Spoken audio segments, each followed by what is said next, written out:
April 8, 1943. 27,000 feet above the fields of northern France. The air is thin enough to kill a man in minutes, cold enough to freeze blood in your veins. Through the crystal clarity of his canopy, Oberleutnant Rolf Hermischen watches them climb. American fighters, making their combat debut over occupied Europe. He almost laughs. The Amerikaner have sent us flying milk bottles. The words crackle through his radio. His wingman laughs too, because below them, struggling upward through the frozen sky, are the most ungainly aircraft either of them has ever seen. Republic P-47 Thunderbolts.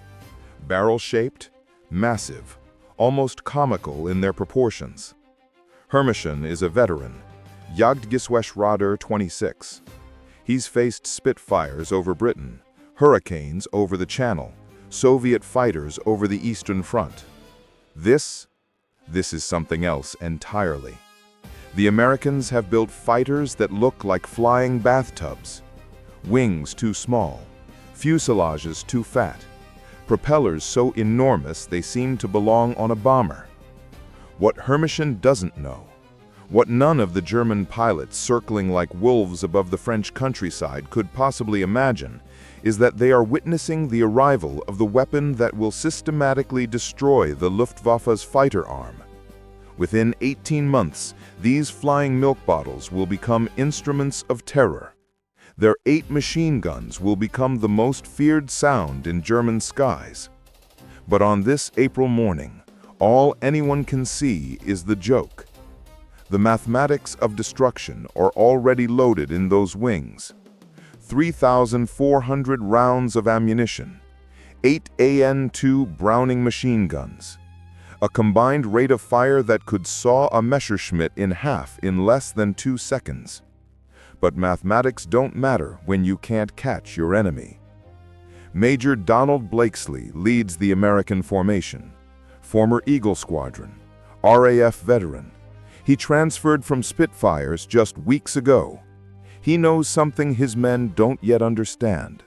Survival in the Thunderbolt requires forgetting everything you think you know about air combat. The P-47 doesn't turn like a fighter, doesn't climb like a fighter, doesn't handle like anything these pilots have ever flown.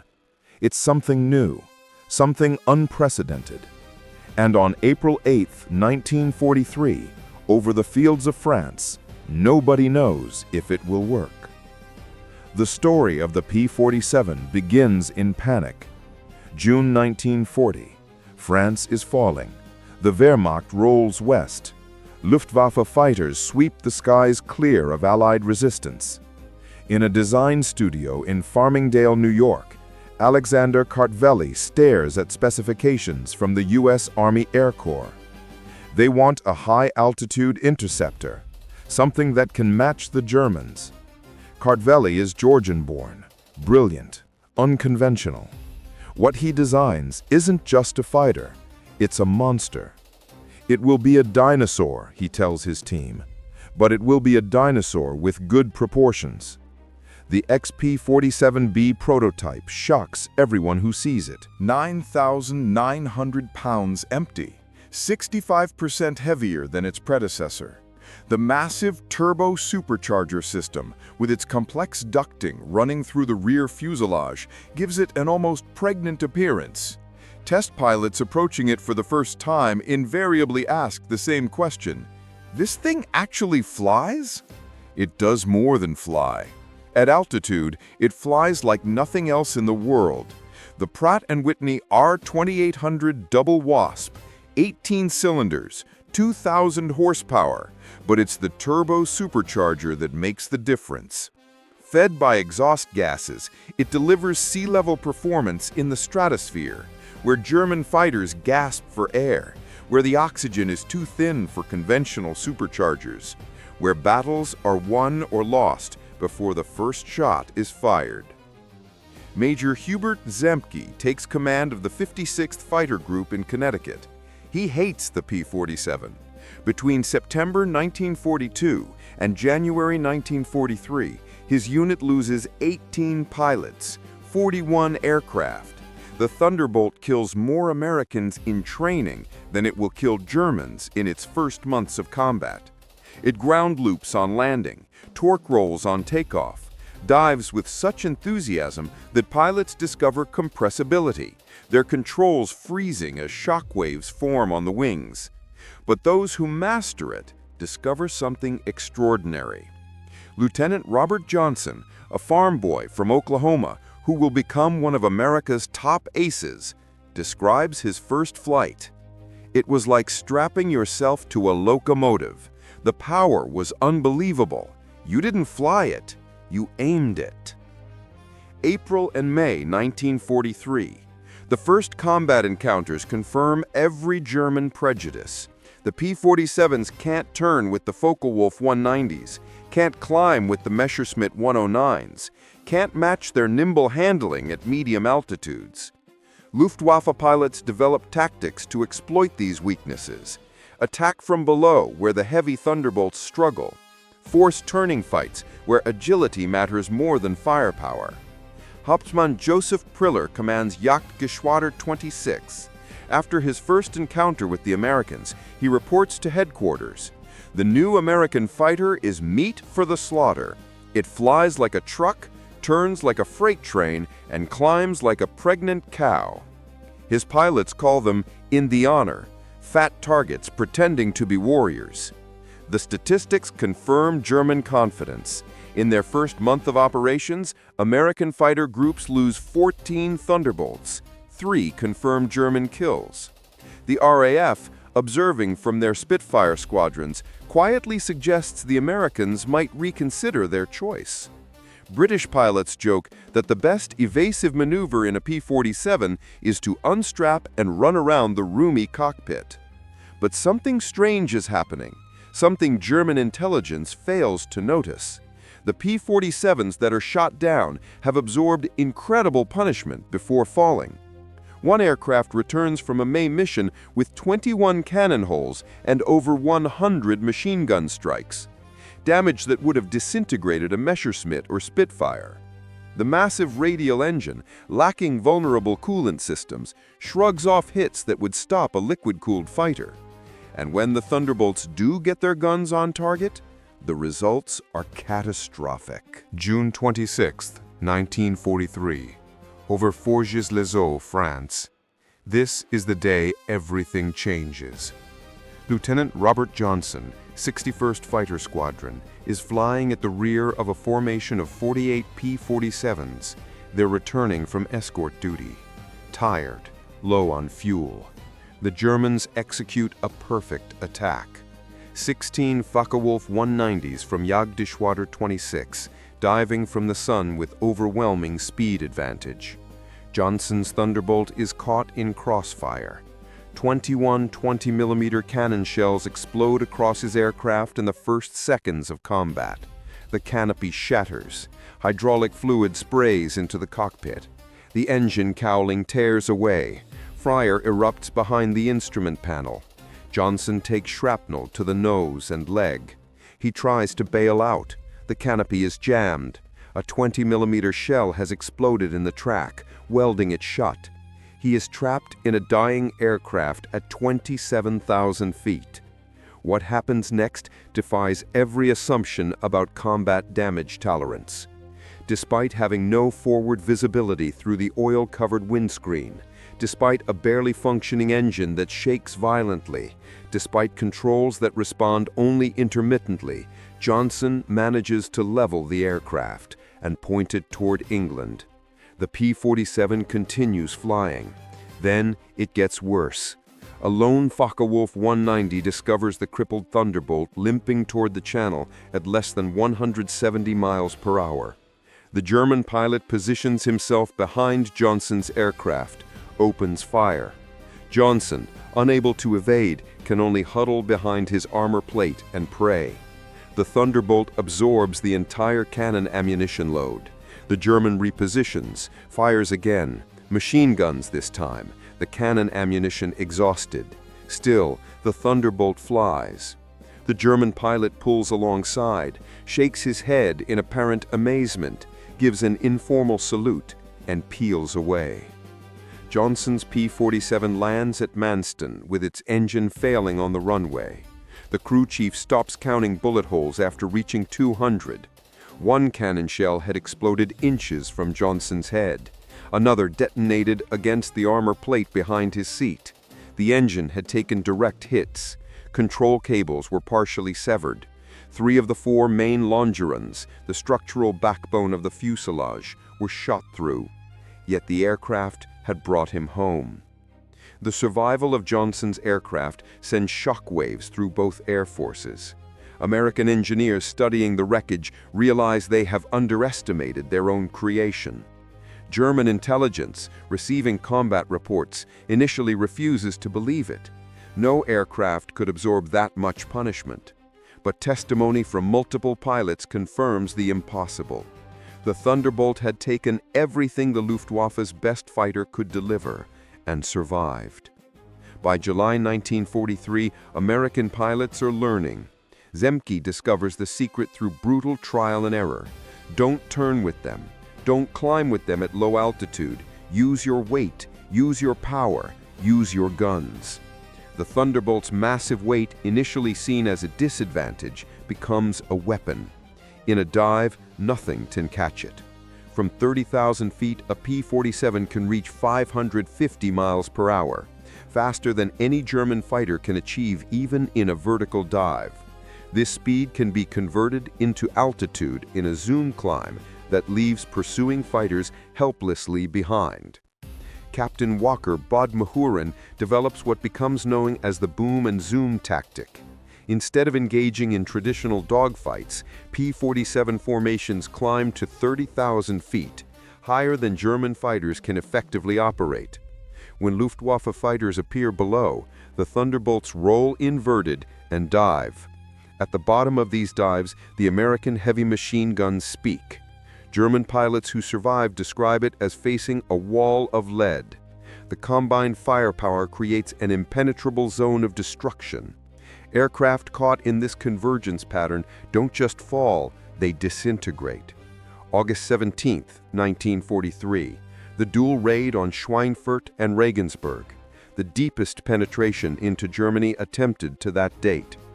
Major David Schilling leads the 62nd Fighter Squadron.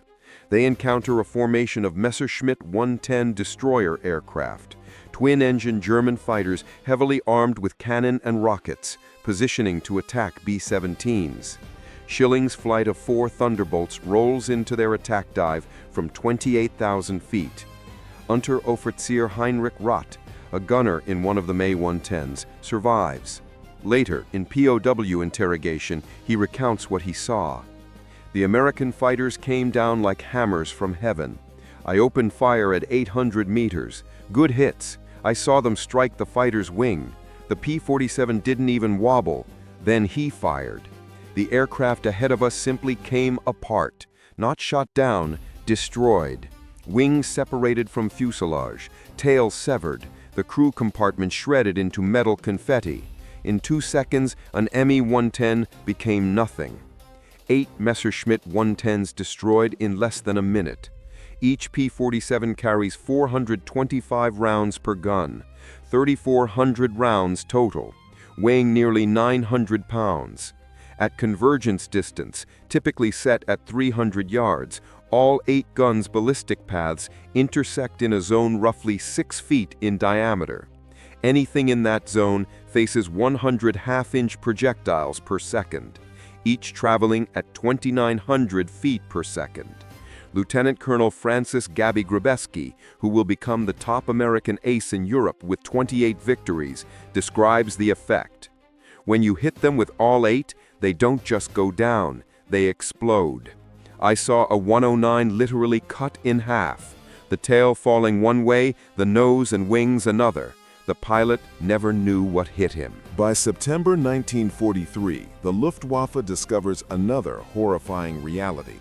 The P-47's performance improves dramatically with altitude, while German fighters suffer.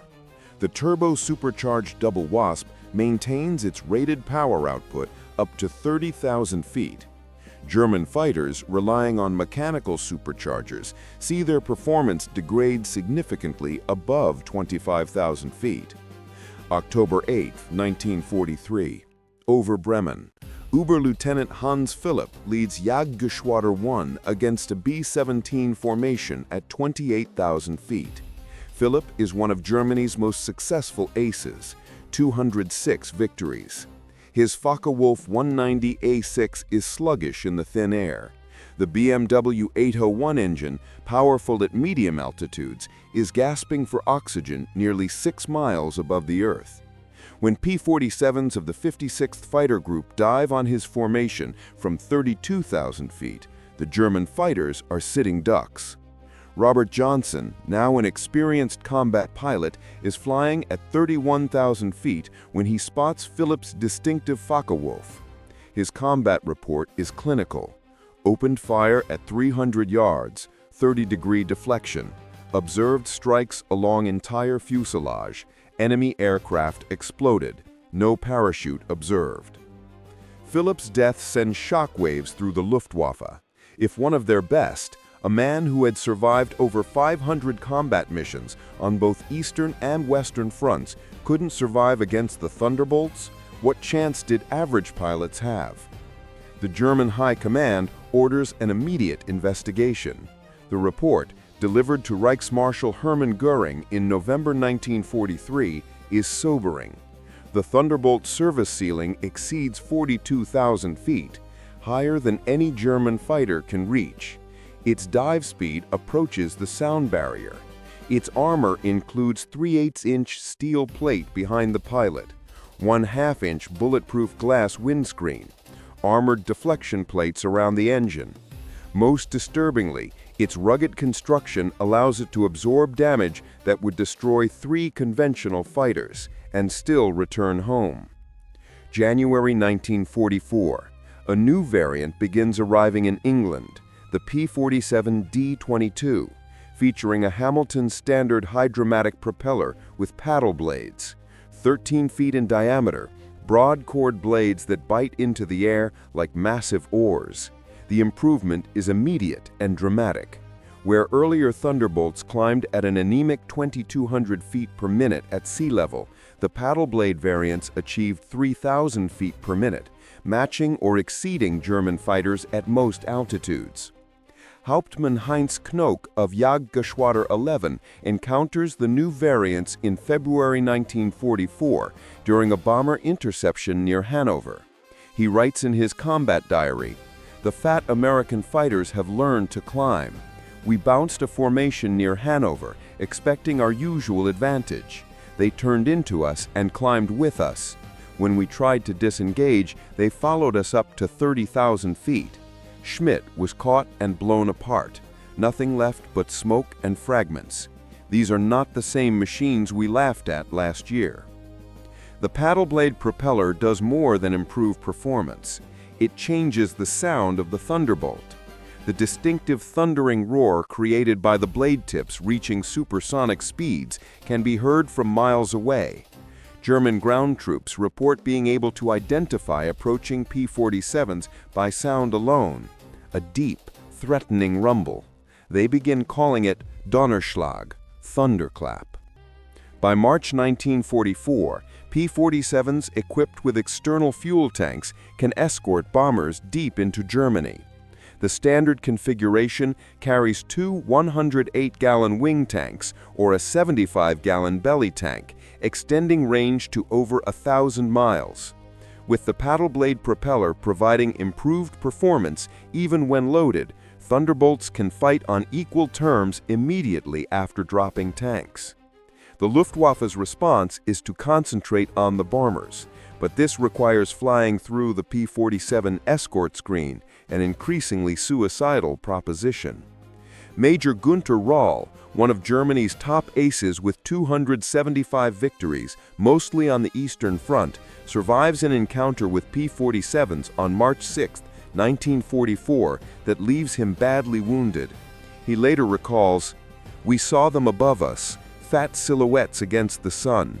Someone laughed and said, 'Here come the flying pigs.' Nobody was laughing 30 seconds later. They came down like an avalanche, faster than we could react. The first pass destroyed 3 of our fighters, just gone, transformed into burning debris. Their guns didn't fire in bursts like ours. They poured out solid streams of fire. Getting caught in that stream meant instant death. As more P-51 Mustangs arrived to take over long-range escort duties in spring 1944, P-47 units increasingly focus on ground attack, a role that will make them the most feared aircraft in the German arsenal. The transition begins in earnest in April 1944, as the Allies prepare for the invasion of France. The Thunderbolt's heavy machine gun battery proves equally effective against ground targets. The standard armor-piercing incendiary ammunition can penetrate the top armor of most German vehicles. The sheer volume of fire can destroy soft targets in seconds. A 2-second burst puts 160 half-inch projectiles into a target area the size of a truck. But it's the addition of bombs and rockets that transform the P-47 into a true multi-role monster. The D-25 variant can carry 2,000-pound bombs under the wings and a 500-pounder under the fuselage, a bomb load equal to early war medium bombers. Later variants add zero-length rocket stubs for 10 5-inch high-velocity aircraft rockets, each equivalent to a 105mm artillery shell. Oberst Hans von Luck commands the 125th Panzer Grenadier Regiment during the Normandy campaign. He experiences P-47 ground attacks firsthand. They came in low, so low you could see the pilots' faces. The sound was terrifying. Engines roaring, rockets screaming, then the hammer of those heavy machine guns. A column of our trucks simply ceased to exist. 20 vehicles transformed into burning wreckage in one pass. The psychological effect on the men was devastating.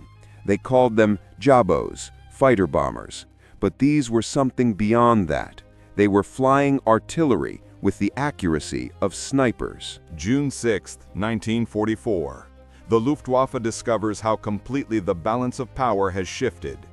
Over 500 P-47s provide air cover for the invasion, creating an impenetrable umbrella over the beaches. German fighters attempting to reach the landing zones are massacred.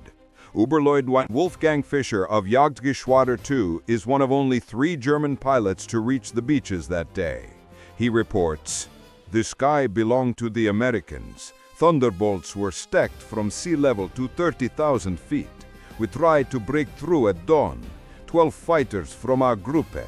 I was the only one to return. The P-47s were waiting at every altitude. You couldn't climb over them, couldn't dive under them. Their guns turned our fighters into aluminum rain." In the weeks following D-Day, P-47 systematically destroyed German movement in daylight. The statistics are staggering. In June alone, 9th Air Force Thunderbolts claimed 651 locomotives, 3,847 trucks, 512 tanks and armored vehicles, 4,553 horse-drawn vehicles destroyed. The Wehrmacht is forced to move only at night, severely hampering their ability to respond to Allied advances. The Germans try everything to counter the Thunderbolt threat. They reinforce vehicle armor, deploy more anti-aircraft guns, develop new camouflage techniques. Nothing works. The P-47's combination of speed, armor, and firepower makes it nearly unstoppable. Even the feared 88mm flak guns struggled to track the fast-moving fighters at low altitude. While devastating Europe, the P-47 simultaneously proves its worth in the Pacific theater. The 348th Fighter Group, operating from New Guinea, discovers that the Thunderbolt's qualities are perfectly suited to the vast distances and harsh conditions of the Pacific War. Colonel Neil Caribby commands the 348th. On October 11, 1943, Caribby leads 4 P-47s against 40 Japanese aircraft over Wewak. He shoots down 6 enemy planes himself in a single mission, earns the Medal of Honor. The Japanese, accustomed to fighting nimble but fragile American fighters, are unprepared for the P-47's combination of firepower and durability. Japanese ace Saburo Sakai encounters P-47s over New Guinea. He later writes, "We called them monsters. Our 20mm cannon, which could destroy a P-40 with a few hits, seemed to have no effect. I put dozens of rounds into one Thunderbolt and watched it fly away. Their return fire was terrifying, streams of heavy bullets that tore aircraft apart." The P-47N, developed specifically for the Pacific, features increased fuel capacity, wet wings holding 93 gallons each, extending range to 2,350 miles. This variant escorts B-29s to Japan. The short-legged fighter of 1943 has evolved into a true long-range weapon. By war's end, the P-47 has proven itself in every theater, in every role. Air superiority fighter, bomber escort, ground attack, fighter bomber, even reconnaissance. The statistics tell the story. P-47s destroy over 7,000 enemy aircraft, half in aerial combat, half on the ground. They claim 86,000 railway cars, 9,000 locomotives, 6,000 armored vehicles, 68,000 horse-drawn vehicles. The milk bottle, the flying bathtub, the dinosaur with good proportions. It became the most produced American fighter of the war, over 15,000 built. It suffered the highest loss rate of any American fighter, and it brought more pilots home alive than any aircraft in the inventory. The laughter of German pilots over northern France in April 1943 seems like a lifetime ago. A different war, a different world. They looked at the ungainly silhouettes climbing toward them and saw a joke. What they didn't see, what they couldn't see, was the future. The future didn't care about turning radius or climb rate. The future came with 8 machine guns and a pilot who learned that survival meant forgetting everything he thought he knew. The future came with armor that could take a cannon shell and keep flying, with an engine that wouldn't quit, with wings full of ammunition and the will to use it. The future came at 550 miles per hour in a dive, and when it arrived, there was nowhere to hide. Robert Johnson survived the war, 27 victories, one of America's top aces. He never forgot June 26, 1943, never forgot the sound of cannon shells exploding across his aircraft, the feel of shrapnel tearing into his flesh, the moment he tried to open the canopy and realized he was trapped. He never forgot the German pilot who emptied every gun he had into Johnson's Thunderbolt and then flew away.